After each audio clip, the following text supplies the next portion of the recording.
Hello, welcome to the Health In Show, an affiliate program of Homeopathy World Community. You've come to the right place to tune in and participate with your comments and questions. Love is the greatest healer of all. But sometimes, in order to change our emotions, we must take action in other spheres of our lives. We speak with experts in alternative and complementary health fields and hope you will benefit in some small or great way. Remember, you are wherever your thoughts are. Make sure your thoughts are where you want to be.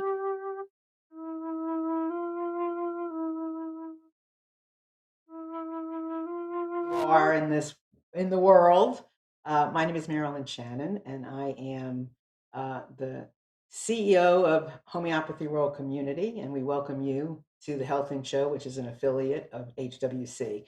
You know, I had a thought while I was listening to Debbie uh, speak, and many of you who have watched us before know Debbie is the founder of HWC and passed away several years ago, and she was my best friend, so I just kind of stepped in and help out. But my thought was based on our show today, what a tribute to Debbie today's show is. So I want you all to perk up and listen because Debbie and I, every time I talk about her, I start to cry, had the most greenest thumb of anybody I ever met in my entire life. All she had to do was look at a plant and it would grow. And she had the most beautiful garden, and she could grow anything and everything in her garden. And it was beautiful, whether it was flowers, figs, it didn't matter, tomatoes, vegetables of every shape and kind. And she was extraordinary. And she would, I know she's looking down on us today, or across, or whatever, or up, wherever she is, and she is loving the potential of this show. And so we're really excited. And we're going to be talking about gardening, and I am really got my ears perked because this is really a special thing. So remember, you can join us at any time you like. We have a chat open. Just put your name, nickname, whatever you like under the video as you see me now. And you can participate, ask questions, whatever you like. You can call into the studio to 919-518-9773 as well. Or you can come in on Skype, and that would be to computers, then the number 2K voice. You can join us there on voice, not video. And we'd love to hear what you're doing and what this means to you, this show, because this is really important. So let me introduce our guest to you today, Jennifer Burrows. Welcome. Thank you. Thank you for having me. It is a pleasure. And you're in a garden with that picture, so I'm raring to go. So tell everybody about you, Jennifer.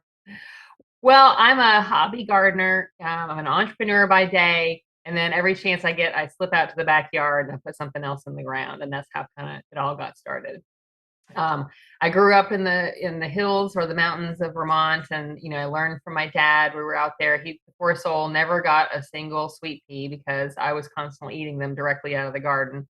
So that's kind of how I got started. I was real blessed with the environment that I grew up in and that I was exposed to the gardening. Um, and then it just kind of took off from there. As you get older, you sort of lose interest in that kind of stuff. But then when I came back and I started getting into permaculture and exposed to many varieties of better ways to garden, then it took off from there. And so then I decided to start sharing some of the things that I was learning. And then you guys contacted me. So here we are. So you are a hobby gardener? Yeah, I mean, I'm just, this is not my full-time gig by any means. I just love gardening. I could talk about it all day, every day. It's my passion. But I have other businesses that are actually how I make my money. So I consider But, it my hobby. but this is fabulous because I think it's better because I don't know how many of you out there are gonna like not be a hobby gardener. Are any of you out there gonna go into business of growing tomatoes and selling them? Maybe yes, maybe no, but most of us are gonna be hobbies.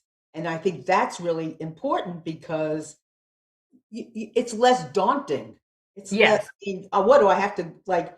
I have to plow down my entire backyard, or can I just take a little piece of my terrace? I think it's important to start with just a little piece of your terrace because it can get overwhelming very fast. Mother Nature is very abundant. And so you say, oh, this sounds good, and this sounds good, and this sounds good. And more, you will get out of control very quickly. So sometimes the terrace, start there, a couple of pots, and work your way up with your confidence is the best way to go.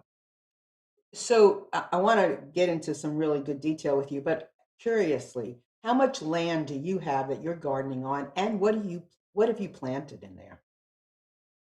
So right now, because of a busy schedule, and that's one reason why I call myself the 5 minute gardener, because I am just doing 5 minutes at a time, and weekends, that kind of thing. So I'm on a quarter acre. I'm in an older neighborhood that doesn't have an HOA. I don't have anybody telling me I can't have fruit trees in the front yard and that kind of thing. Not that that's a requirement for gardening, but it does make it easier if you don't have anybody telling you what you can and cannot do. And I stick to things that do great in my environment so that I don't have to, like, if I was to try lettuce and spinach in Georgia, I would be struggling all the time between the pest pressure and how hot it is. So my greens are stuff like collards, and every bit of a cowpea plant is edible, so that's a lot of my greens. And sweet potato leaves are edible, and so I just put stuff out there that I can plant and let it rip, and Mother Nature does 95% of my work. I just set the intention and step away, make sure that all the good ingredients are there, and that's it. Yeah, I went to visit a friend one day, and she had, it was so exciting. I mean, she had pots of things. Like she was growing fruit, she was blueberries. I mean, she gave me a handful of blueberries. Like I have never, just right, I mean, just eating it. I've never had blueberries so sweet and so firm. She had pots of all kinds of vegetables. She had a fruit here, she had vegetables there. She had lettuce growing in her kitchen in one of those hydroponic things. I mean, Yep. she had tree stumps and she was growing shiitake mushrooms, Oh yeah. and it was fascinating. Yeah. I mean, really, you just have to have, a couple of few things that are right. And then, like people who talk about, oh, I have a black thumb. Really, all it is you are missing one part of the equation. As long as you have the right soil, as long as you have a little moisture, depending on the type of plant, and or not too much, then the right kind of sun and a seed. That's all you need. And then step away and then don't mess with it too much. That's it.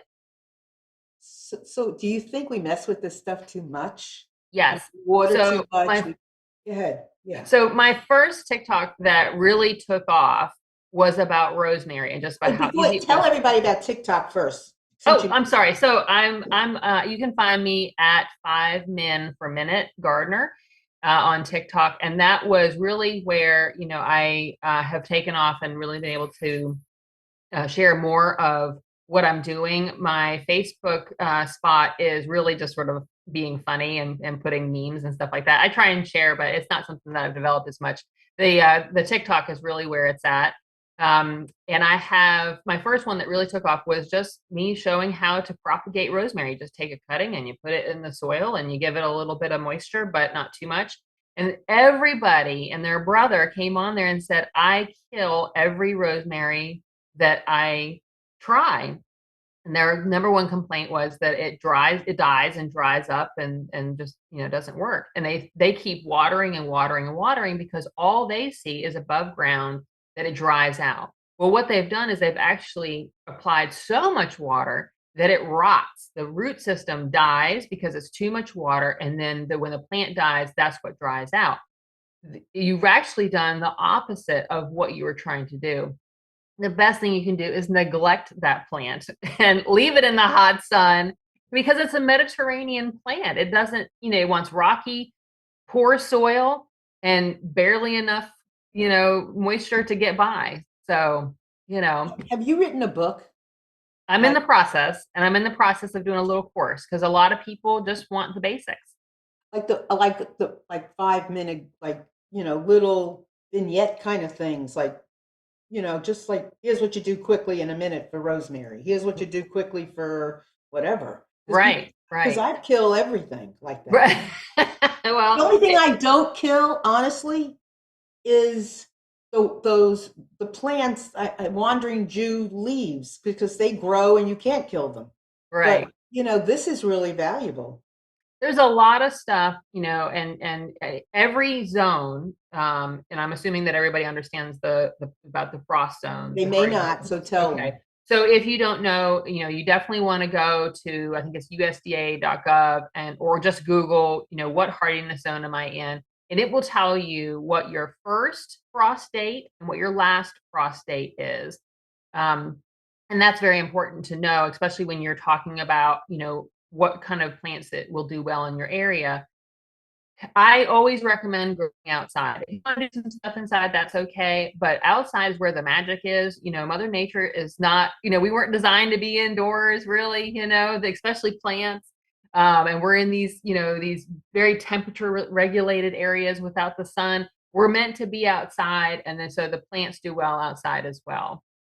Um, so once you have that information, then you can kind of build a list of what will do best in your area. Ask other gardeners, join your gardening groups. They're going to be your best source of help and information. And then just start trying a few things in the ground, but make sure that you know how much sun it needs, direct sun, not just, filtered light, or if it does need just filtered light, you want to get some basics gathered about what you want and then go from there. And don't ever plant anything you're not going to eat. If you don't like spinach, don't plant it. There's no point. Don't tie up your time or your soil. That's a really good piece of advice. And Jennifer, are you noticing, or what are you noticing as far as the environment, the temperature?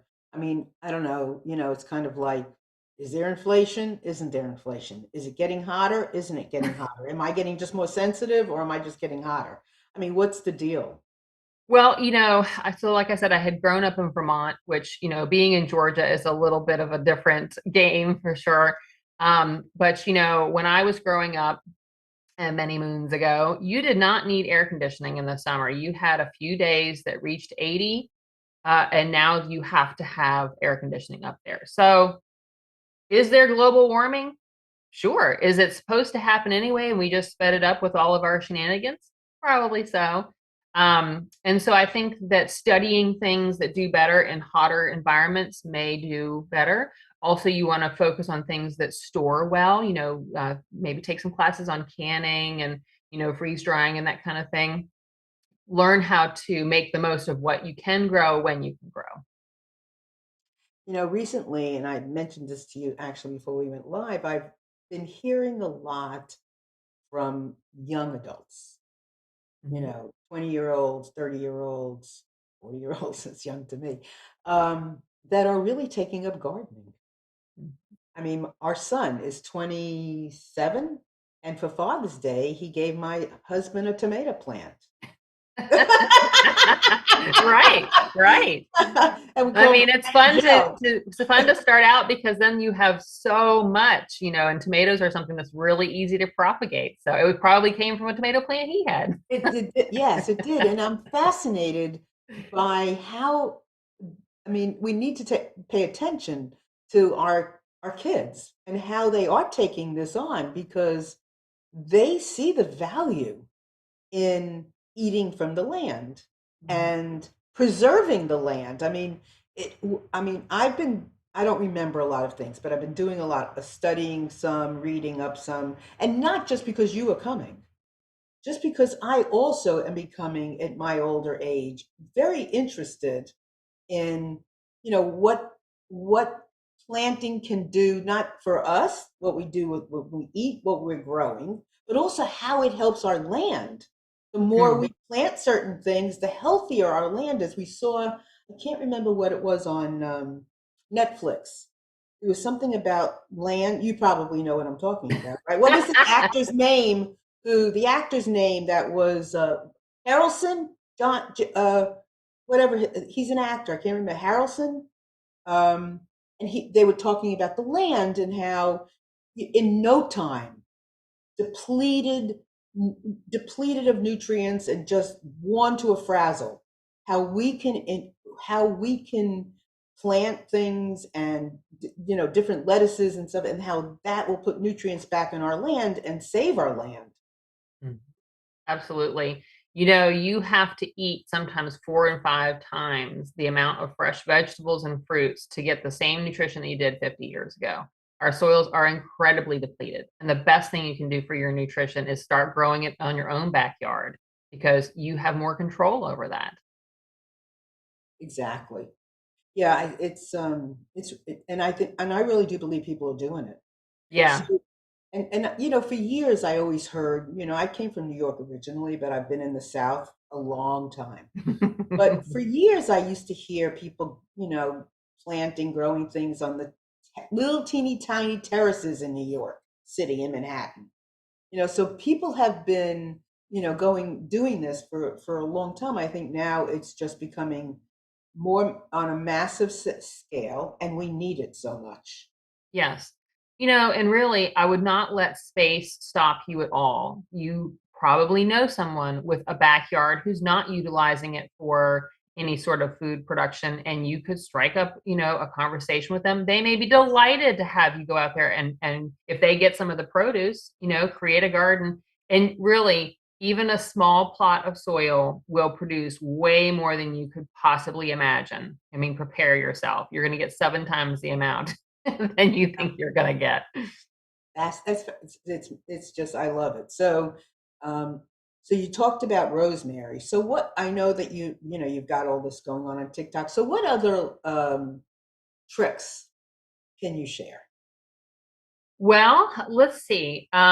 What type of, are you looking for more how to get more health Yeah, out of your any kind of other information you can give us as far as herbs, Okay. vegetables, Okay. anything medicinal. Hmm. What have you learned, more of what I want to tap into what you know and what you've learned. Now, our audience are, we've got homeopaths, we got regular people like me who's not a homeopath. We have alternative um, uh, modalities. So, just anything that you can share that um, people need to know. Okay. So I know that we've probably talked about on this show before about the importance of grounding. So one of the most important things that you can do with your garden is to get out there barefoot and just soak up, Mother Nature from your feet. So that's definitely something, gardening is a full spectrum, pun intended, activity. You are making vitamins from the sun, you're soaking up what you need from the earth. We were not designed to be out there with rubber sole shoes, um, and the water and everything. So just the simple act of gardening is going to increase. If let's say that you're not interested in food, you just want to do flowers, that's fine. But there's so many health benefits just from doing that. From the happiness that you get from there's studies I'm sure that about the bacteria interaction with the soil, and that it improves your mood. You get the sun and all that, and just the movement itself. All of these long-lived people, most of the time, have always grown their own food, or at least some part of it. They have a garden, so there must be something to this, right? So say that again. So walking barefoot in your garden. Yes. I've never heard that, but it makes perfect sense. And especially first thing in the morning when the dew is on the ground, any kind of current works best when you have good conductivity, and that's, And water. and here's the thing, which is interesting, and I can't talk completely about it because I'm not a reflexology, but foot reflexology, makes perfect sense with whatever, with I don't know what you even call it, that kind of allows for the nutrients and all the health benefits of the garden to come in through your feet. Yeah, I mean, it's, they call it grounding, and it's basically that I think it's our cell activities create positive ions. So, and the earth is offering negative ions. And so a lot of disease comes from these free radicals that everybody's trying so hard to get rid of. All you need to do is spend 20 minutes outside. If you have a lot of inflammation in your body, I mean, don't believe me, I'm not a doctor, do some research, but it's amazing the difference that just being barefoot outside in the sunshine and the fresh breeze it makes a big And difference. how So does it that's affect the inflammation? yes, absolutely. And it's Uh, great for you. inflammation How in does your it body. do that? How does the garden, um, how does it help reduce inflammation? So a lot of the inflammation, from what I'm understanding when I did my research, was that the inflammation in your body comes from these positive ions that are traveling around. And so your body is swelling, trying to create an environment to protect it from all of those, free radicals. And so if you have something, a negative ion that comes into your body through the earth and attaches itself to those positive ions, you no longer have the free radicals. Your body now, they're neutralized, so they're no longer affecting you negatively. I've seen really amazing, results, that I've read about that say that, just grounding can reduce your inflammation in your body because of those very basic physics very quickly. So that's the first thing that you can get from your garden, is just reducing your inflammation just by being there and not having shoes on. So start there. And then, depending on what kind of herbs that you like, depending on what kind of environment you're in, just start with some of the ones that, you can see that are easy. Typically the ones that you see at farmers markets, some of your big box stores, although I'd rather you go to the farmers markets. But any of those, if they have them there, they're probably easy. They don't put the really tough stuff out because people tend to kill it faster, right? So start there, and just try doing some research on how to propagate it. Everything that they have out there has a way to make a lot more of it. And if you do a lot more, if you have a lot more to plant, well, now you've given yourself a better chance of, being successful with it. Part of being a gardener is killing things. We all do it because we're all learning. I mean, I would hate to show you my garden right now because I'm such a busy woman, but I stick to the things that do well naturally, whether I'm there or not. But the things that I'm first learning about, yeah, it's going to happen. You can't beat yourself up that it doesn't look perfect. I was going to say something like that, and I'm so glad you did that. And because I want people to know just exactly what you said is you have to have patience because there are things that come that will affect your garden that you have absolutely no control over. Yeah, do you overwater, underwater? Okay, but the environment, the temperature, it might have been one way last year at this time and a completely different way this time. So you just have to kind of go with the flow and Yeah. just be and rejoice when something pops out of that ground that looks good. Yes, absolutely. And if you have a backyard, try letting, a corner of it go wild. You would be amazed at how much medicine you're cutting down with your mower every week. I've been totally amazed at the stuff that's popped up in my garden just from Like neglect. what? Like what? What's popping up? Like I'm amazed at how much lamb's quarter came up, which is a very beneficial green to put in, to saute and add. Any of your weeds are going to have a much better nutritional profile than a lot of our stuff because they're built for survival. And so our stuff not necessarily, it's not necessarily is. It might be in some areas, but not, so the stuff that's growing naturally in your area is gonna be far better for you if it's something that you can eat. And the medicinals, so you just take pictures, you join these Facebook groups that are glad to ID stuff all day, every day, and tell you do want to do a little more research. Don't take just what one person says, but you would be amazed at how much stuff that comes up. I learned about cleavers this year, it looks like a plant that sort of has a bunch of little frills on it and it sticks to your clothes whenever you walk through. That has a huge anti-inflammatory property. You should absolutely not cut those down with a mower and be so glad they're there. You juice them and you take that like a wheatgrass shot. It's very beneficial. All kinds of stuff out there. Wow.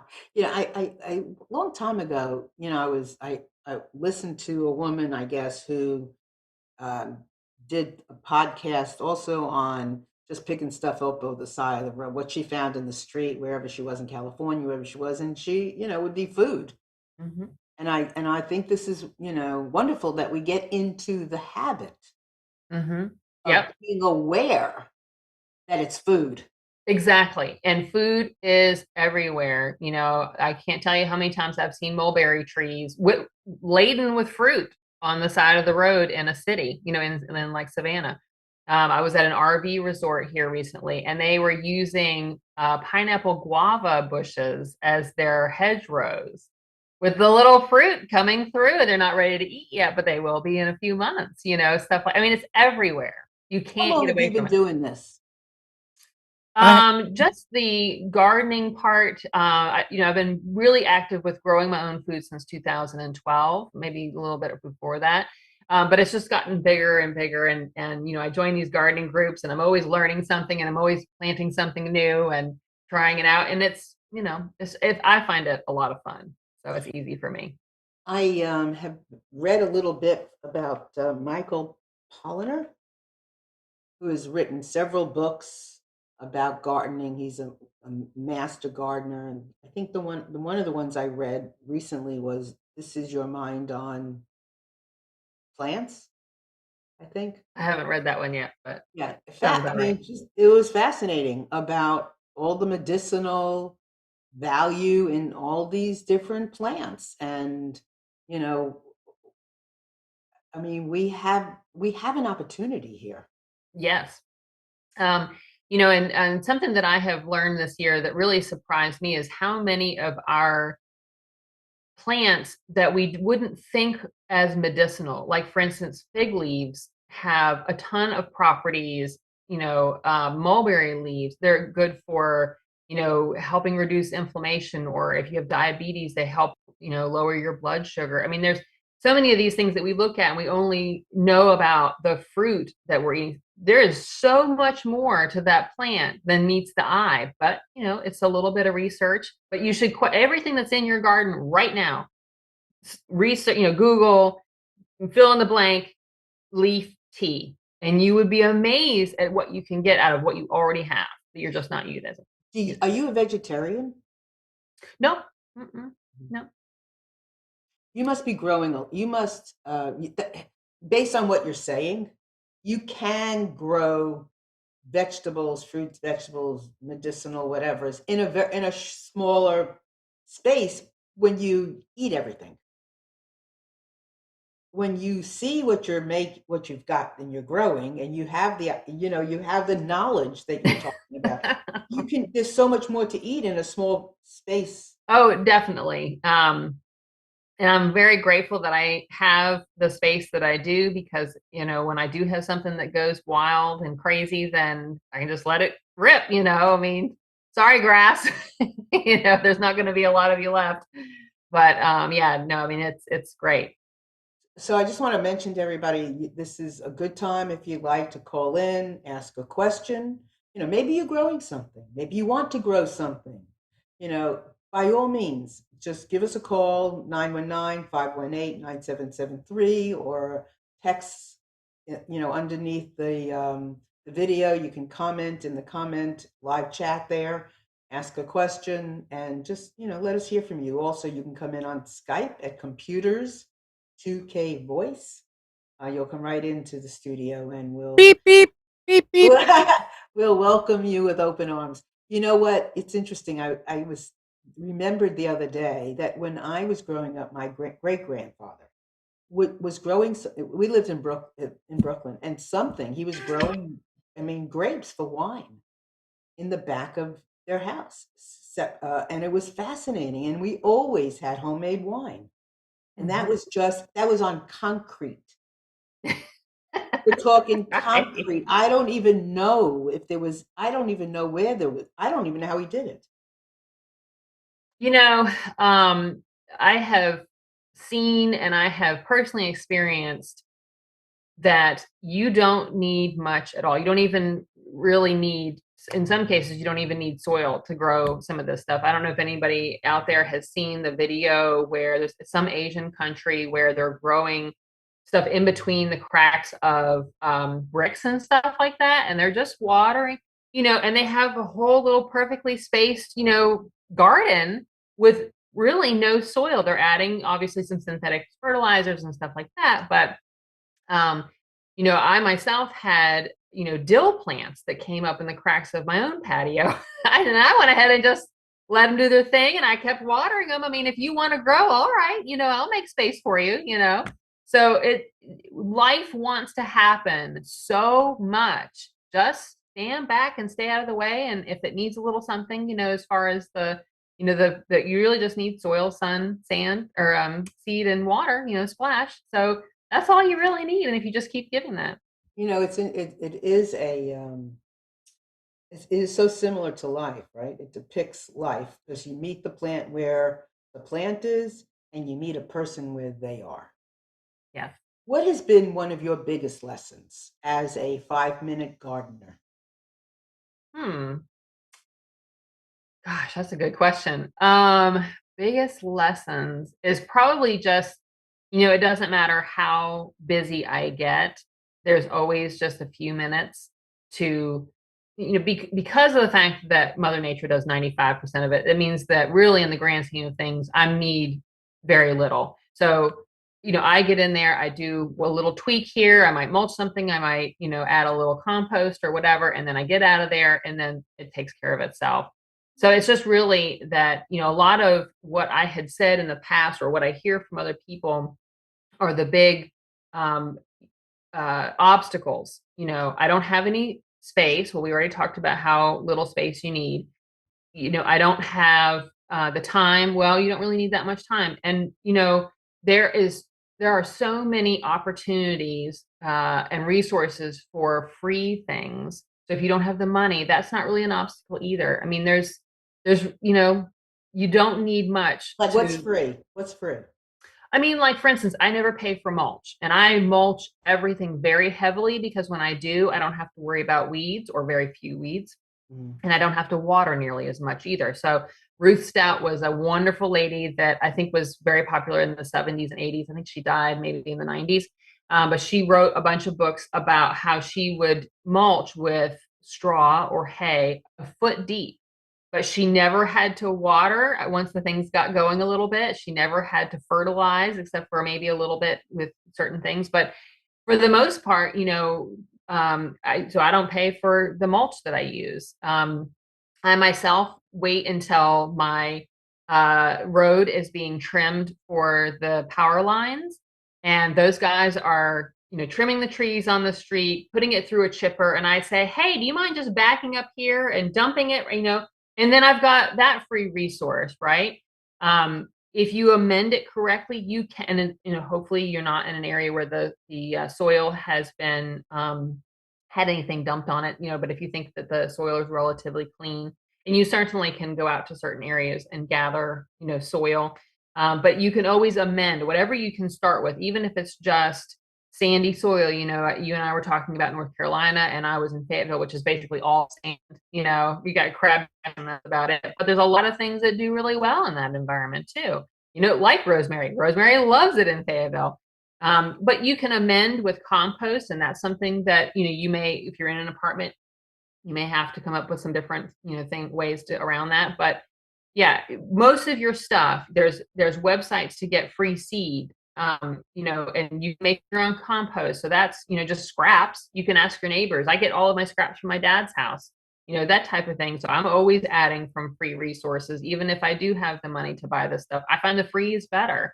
I use cardboard for weed suppression underneath that mulch if I'm doing a new area. I mean, I really pay for very little, at the end of the day. And I always save my seeds from the year before. So whatever, so not only is it low cost, but now that seed has the information stored in it. When you buy from seeds from the store, they're from California or a different state. They're not used to your area. So if you got something that did really well in your environment, it now knows your environment. It's going to do 3 times better next year. So it's important to save your own seeds. Question here. But first, there's a comment from Jillian. She said, all you need is the right amount of water and plenty of sunshine. That's for growing it, not in soil. But I want you to talk about something that everybody here suffers from. What's that? Pest control. Good question. Okay. We love the food, but they do too. And That's let me just right. tell you, Amnon's wife is a phenomenal gardener. Just letting you know. So, But she wants everything natural. Sorry, she will not use Right. anything chemicals or anything from the store. So what are your So what am I what? what are your tips about uh pesticides that you can create your own that are natural?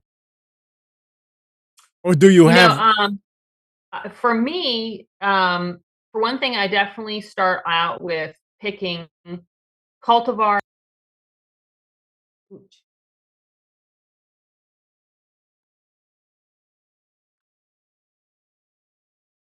don't worry, Marilyn, she'll come back.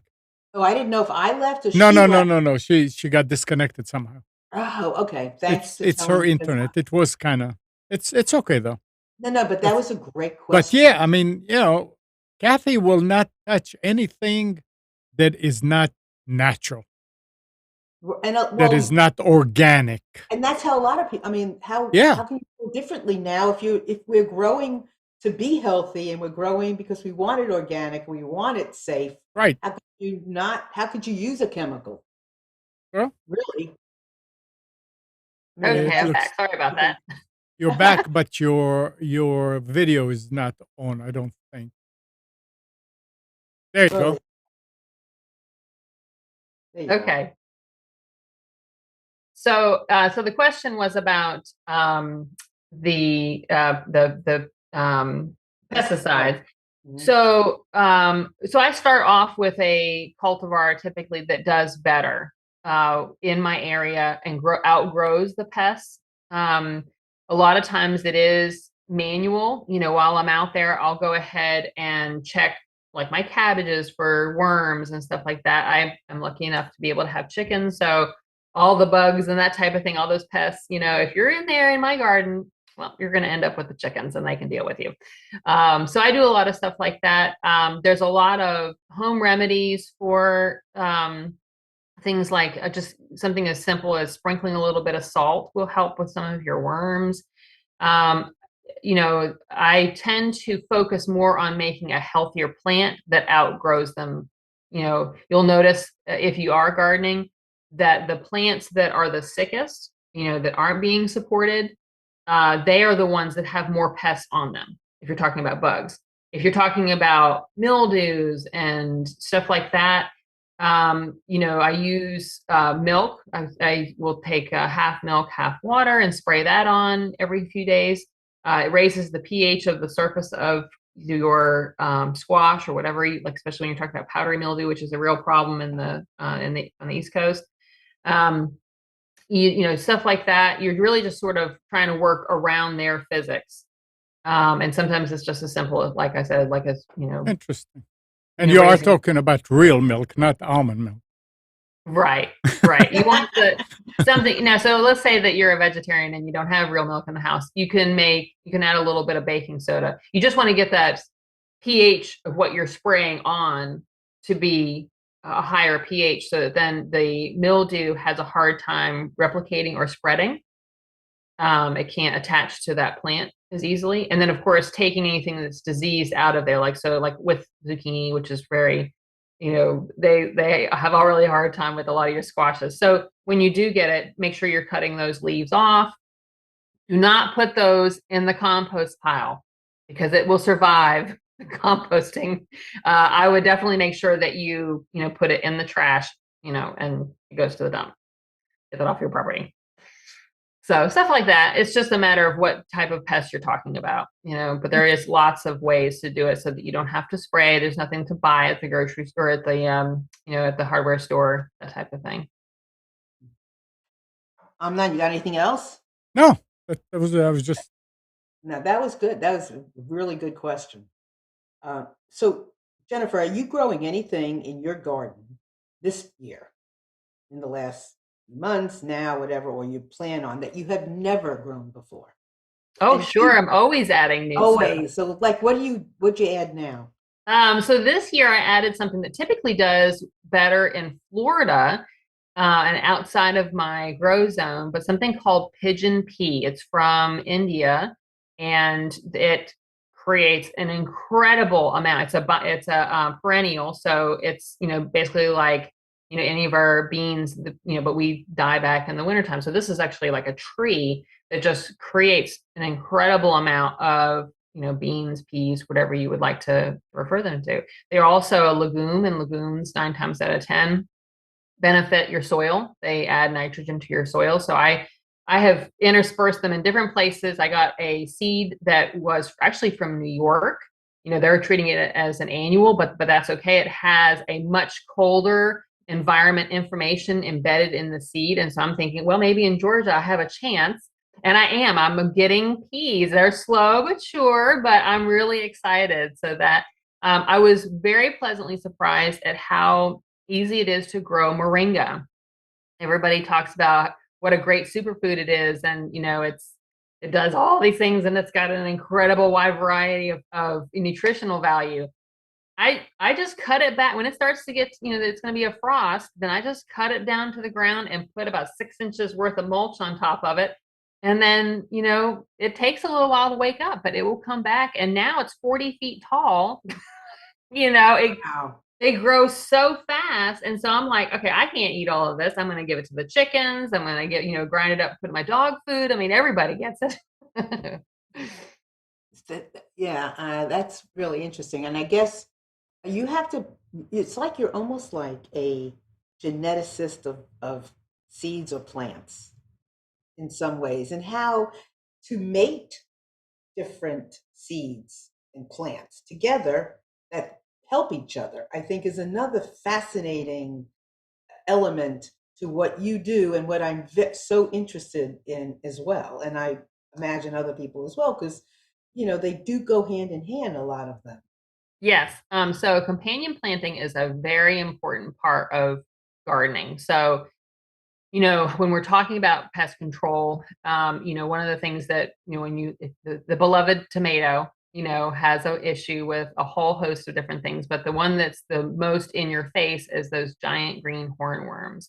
Now, if you plant carrots and you plant basil and you plant oregano and you plant garlic, all of those things do really well. They don't interfere with the production of fruit or anything like that, but they help repel a lot of your pests that you may be dealing with right now with tomatoes. I would never plant anything alone anymore. Everything has 2, 3, 4, 5 other things all together, and you would be amazed at how much less pests you will receive because of that. Like, what are some good combinations of things that you wouldn't think about putting together? Well, let's see. So I put sweet potato, like whenever I do tomatoes in all of my, when I do different areas, trying out different areas of my garden or my different areas of my backyard, I'll do them in big pots. I use, usually 20-gallon, 15, 20-gallon pots. And they're ones that I find on the side of the road because right now is landscaping season. And so they're always flying out of some back of somebody's truck. So I get those and I put a whole bunch of compost and dirt and amend the soil real well. And then I put sweet potatoes in there because they will help suppress weeds. And I mean, I have it mulched anyway, but it's doing all kinds of stuff below ground, whereas the tomatoes are doing stuff above ground, and they help you get So, more bang for your buck out of the same area. so does this come to you, this knowledge, because you're studying all the details of all this stuff, or does there come a time when some of this is just common sense because you know the plant, or you know the vegetable, or you know what it can do? Just like anything, eventually you do start to know, okay, these patterns work together and these don't. And sometimes, I mean, it's trial and, all the time, trying different things. But yeah, I mean, eventually it kind of kicks in and you just, you know, but in the beginning, Google and books are your best friend. Joining those garden clubs, they know what does well. Something that may not do well in one environment together will do well in another environment again. It's your backyard is going to be different than even just 2 blocks over from somebody else's backyard. Just try everything and something's going to hit, I promise. Yeah. And I just want to remind everybody, you got a little time left. Would love to hear, what are you growing? I mean, what are you doing that you found successful? What did you flop at? I mean, share it all, because you never know. You might have flopped at something that you don't have to flop at again. Right. Maybe just call in and Jennifer can give you a little bit of insight. What I love so much, Jennifer, about how you're talking about this is nothing is an absolute. And I can hear that coming out of you. You're not sitting here saying, this is how it's done, and blah, blah, blah, blah, blah, because it's not. You're Oh, talking about, totally not. it's totally not. And I think that's a terrific lesson for all of us in our life, and maybe why gardening is, I don't know why. I mean, I know gardening is becoming a thing. I mean, people want to eat better. I know the kids are growing more. My son, I was telling you, he's 27, and he gave my husband a tomato plant for Father's Day, and my other son is, they're all growing stuff. And so it's not rocket science, but it takes patience, it takes forgiveness, it takes trial and error, creativity, and just letting stuff, it's kind of, I posted something recently on Instagram. Somebody mentioned it on a YouTube thing that I saw, and it said, just let them, as far as people, just let them do what they're going to do. Just let them. We don't have to control everything. We can't. No. Thing with our plants and our garden, let them. It Let does them. better if you don't control it. Better if we get out of the way. Right, For a absolutely. lot of things. What a lesson. Yeah. What is it that I haven't asked you yet, or what haven't you told us yet that is so important and that we want everybody to know? The biggest thing I want to share is that the stuff at the grocery store, even though we've been told that, certain plants and everything is good for us, it's never going to match what you can grow in your backyard. They have to pick stuff so early. And the longer that something stays on the plant, the better it is for you and the better tasting it is. The first time that I had asparagus just snapped off in my backyard and put into my mouth was a completely magical experience. I want that for everybody. And if you think, like, every time that I go to a restaurant now, I'm like, well, are those garden tomatoes, that you're going to put in my salad or whatever? You know what I mean? I want to know, because that cardboard stuff from the store isn't cutting it anymore. Once you get down this path, um, that's the biggest thing I think is the takeaway, is that I hope that people understand, is that how important it is to grow your own food, if nothing else, just for the quality of what you're putting into your body. The stuff at the store is not worth it. Farmers market, yes, okay, I can go along with that. But stuff at the grocery store, forget it. Even the stuff at the store that's organic, if it's not locally organic and it's coming from, Timbuktu organic, it's still not as good. Well, Organic. those organic farms still have to spray. They spray different things, and they have to spray a lot more of it for it to be effective. What you grow in your backyard that you can pick and snatch up real quick before the bugs eat it, is going to be a whole lot better. If you didn't have to spray it or do anything with it, it's just going to be so much better. Tell me what the asparagus tasted like. That was so magical. I mean, describe it. Can you? I don't know that I can, because it's so different than, Was it thin or thick? I mean, what is it's thin. the thin? Okay, because that's the only one I like. But it was so. It's so, I know this sounds weird, but it tastes so much more full of life and sunshine. And I mean, it's just an experience when you really start getting into growing and eating stuff directly out of your garden. And absolutely, while you're out there gardening, you should be eating the entire time. Just picking stuff up and putting it in your mouth. That's part of the experience too. It's wonderful. It really is. You're making me hungry.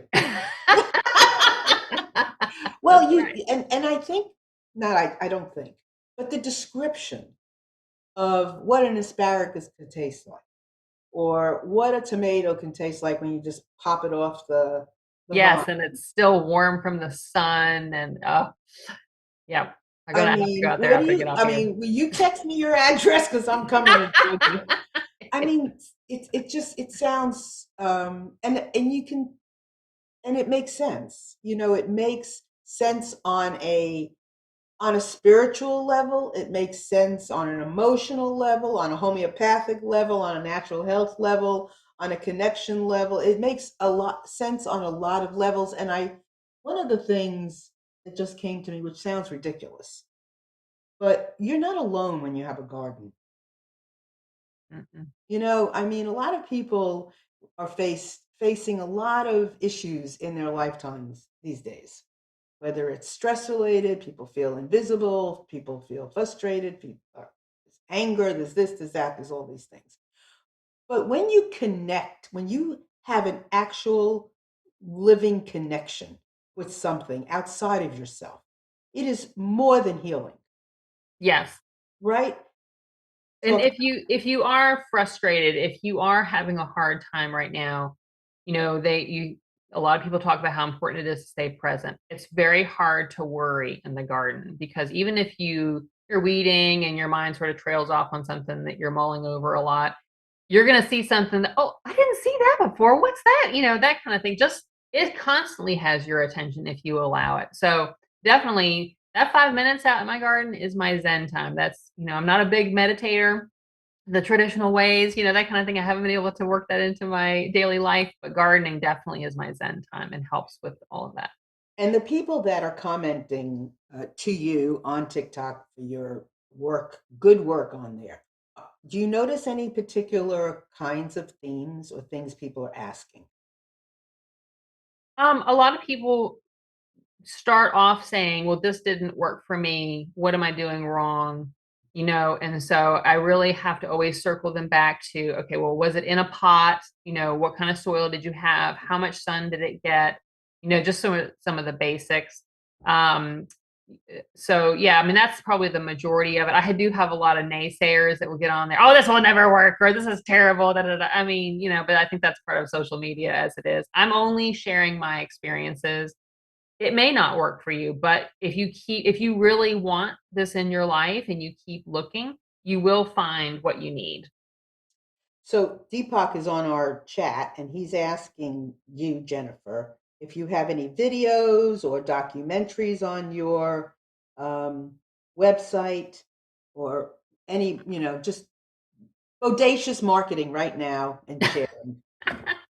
So my website was actually something that, because I represent doTERRA, and so it was something that I originally had built for that. So I have been started filling in like what products I use and what books I recommend and stuff like that. All of my videos are on TikTok right now. That is stuff that I'll be expanding in the future, and I'll probably create or I'm in the process of creating a website that's specifically just for the gardening stuff. But yeah, I mean, so, right now, it's just microstepstohealth.com, and you can find me on Facebook at 5 Minute Gardener, the 5 Minute Gardener, but although the gardener is misspelled, so I don't know at what point you change your social media to spell correctly, but you can find me on there. And of course, on TikTok, which is at 5 Min Gardener, and the gardener is spelled correctly. And reach out to her. Yes, absolutely. I love questions. I'm here for you. I think, and the questions, they're all good. I know they are. And don't let not knowing an answer stand in your way. Yes. This is bigger than that question and that answer. Right. It's so important. There's a solution for everything. There There really is. is. And a long time ago, we had somebody on who talked about seeds, and it is a legacy. Mhm. Jennifer's in Georgia. She's growing her fruits and her vegetables and her plants. And you heard her say that something had a memory from when it had been planted before. This is important because Mhm. that thing that she planted before that has memory is part of her legacy that she gets to share with other people, whether it's a neighbor, whether it's a family member. I mean, that helps us all. So don't disregard anything that you want to know. It's really important, and we don't know a lot. And some people may know a lot, but need to know a little bit more. So, and your question is going to help Jennifer. and me and the rest of us. So it's Absolutely. We're all just sharing information, aren't we? yeah, it is. And there are lots of books. Is there a particular book that you find or somebody you find that is just so great that you want to recommend them? Well, because I'm such a big fan of Ruth Stout and her mulching, I mean, that has been probably the biggest game changer to me as a gardener. Not only because of I don't have to weed anymore, I very rarely have to water, even in a drought time. It keeps it moist, but also it's constantly feeding the soil, and the soil really the gardening really starts with feeding the soil first, and then you kind of choose which plants to put in there. But for the most part, your focus should always be on how healthy is my soil. And that's one reason why that I understand that some people like to use the Miracle Grow and that kind of thing. And you know what? You got to do what you got to do if you're growing food, absolutely. But if you can, really explore how to do it organically and support Mother Nature, because she will do so much more work for you if she isn't hindered by other things. So yeah, I would say it's called How to Garden Without Work, I think is what it's called, by Ruth Stout. But anyway, just look for Ruth Stout on Amazon or wherever you get your books, and any of her stuff. It all talks about this deep mulch system, and it's a total game changer. Fabulous. And that's a good little ditty. And so I just want to remind all of you also to please visit Homeopathy World Community's website. You'll see our events. Visit us on Facebook, visit us on Instagram. We do a show the second Tuesday of every month, and we always have, as you can tell, phenomenal guests on that talk to what's relevant, what's necessary today. So we're going to give you the best of the best. So please join us there. And again, we have all kinds of live events happening throughout the month. We have a book club where our attendees talk about some of the most extraordinary books there are, and we get into a lot of that. So we'd love to have you there. You can follow me on TikTok as well as Instagram at Marilyn Listens, and I have a lot of videos on there about all kinds of things. And I'm looking forward to sharing this also with my audience because I want to see people healthier. So with that, Jennifer, words of wisdom before we end. Don't give up. Don't give up. Don't give up. It will happen. Don't give up. And it's funny. Saturday I had this vision, and I just closed my eyes for a minute. I was in the sun, and I don't know, sometimes the sun it warms me up and I get visions. And my vision was people need hope. And I believe that this is a big chunk of that hope. Yes.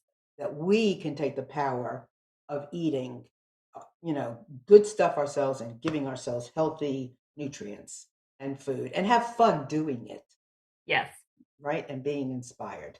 So I want to thank you so much, Jennifer, for joining me. Thank you for having me. It's been a pleasure. Thank you. A great time. Thank you. And Amnon, thanks for everything, as always. And all of you out there, we love you from HWC, and we will see you next month. See you. Bye.